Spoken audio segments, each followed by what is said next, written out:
Il est important de trouver ces moments de lien, de connexion, ces moments où on, heu, où on retrouve, des gens avec qui on se sent en sécurité. Mais certaines personnes disent et ma dans ma pratique, dans mes patients parmi mes patients, certaines personnes disent: «Je ne sais pas vers quoi me tourner, je ne sais pas où aller par rapport à ça. Je me sens seule et si je reviens dans mon enfance était affreuse. J'ai été victime d'agressions, de violences. Ma mère, se moque se ne se souciait jamais de moi. En classe, j'étais toujours la méchante ou le méchant et dans ma vie d'aujourd'hui, chaque fois que je commence une nouvelle relation, ça se passe hyper mal. Alors qu'est-ce qu'on fait quand on a le sentiment d'être complètement brisé et qu'on n'a plus du tout accès à aucune ressource?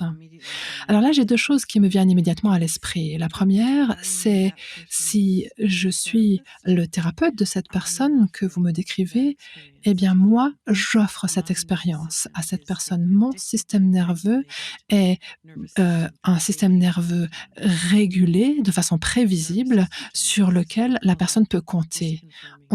On appelle ça l'expérience qui va infirmer l'expérience habituelle du patient. L'attente du système nerveux de l'autre personne, c'est que je vais un jour ou l'autre me fâcher ou disparaître ou les blesser parce que c'est comme ça qu'ils ont vécu leurs expériences avec les gens jusqu'ici. Les gens sont dangereux et mon rôle, ma tâche, c'est de leur offrir une expérience différente et c'est pour cela qu'il est tellement important, à nouveau, pour moi de savoir comment me réguler pour pouvoir amener cela à mes patients. Et alors, moi, je le nomme cela avec les patients. Je leur dis, bien évidemment, bien sûr, votre système nerveux ne fait pas confiance aux gens. Il les perçoit comme dangereux. Et mon engagement envers vous, c'est de continuer à répondre présente avec cette énergie d'accueil et de régulation, un message de ma biologie qui vous dit, vous pouvez être avec moi en toute sécurité, je suis fiable. Et bien évidemment, de temps en temps, nos patients vont tester cela. Est-ce que c'est vraiment vrai? Ils vont vouloir l'éprouver. Par exemple, ils se fâchent contre nous ou alors ils disparaissent. Ils viennent ou ils ne viennent pas. Tout à coup, il manque une séance. Toutes ces choses que font les patients et patientes parce que leur système nerveux tente de voir si oui ou non on est vraiment fiable. Est-ce que nous allons vraiment rester régulés avec eux? Et ça peut prendre très longtemps pour gagner la confiance d'un système nerveux, n'est-ce pas?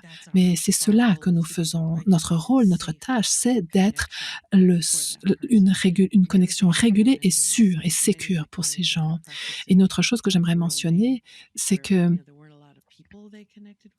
beaucoup de mes patients ont vécu beaucoup de liens difficiles avec les gens, sauf avec les animaux de compagnie.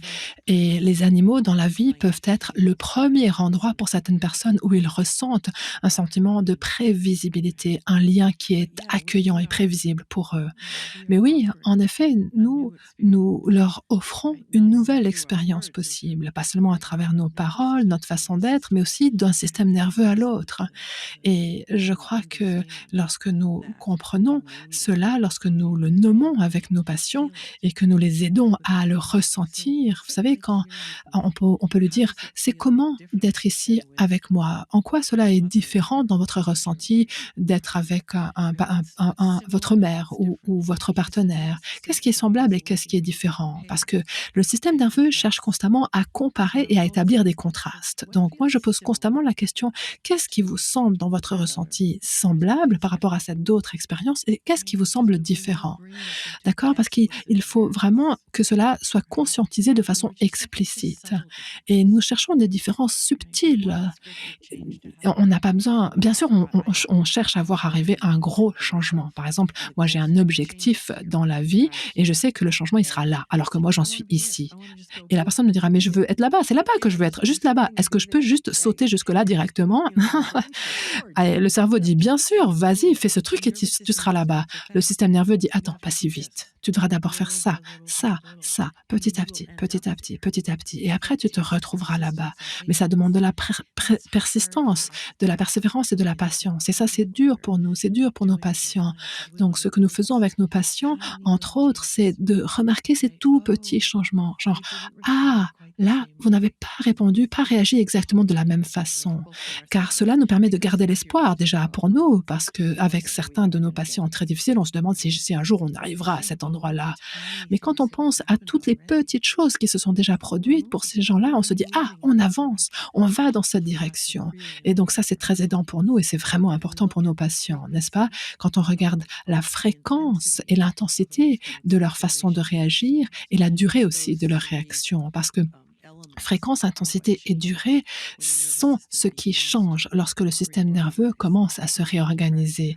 Donc il nous faut pister cela parce que oui, j'arriverai à cet endroit-là à un moment donné, mais je ne vais pas y arriver si je perds l'espoir d'abord. Si je perds l'espoir et que j'entre dans l'effondrement ventral, ça, cet objectif, il disparaîtra.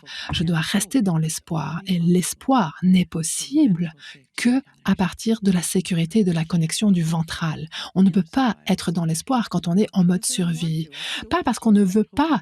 J'ai encore cet espoir dans mon cerveau, oui, mais ma biologie ne le permettra pas, car l'espoir n'est pas utile pour la survie, pour la biologie à ce moment-là.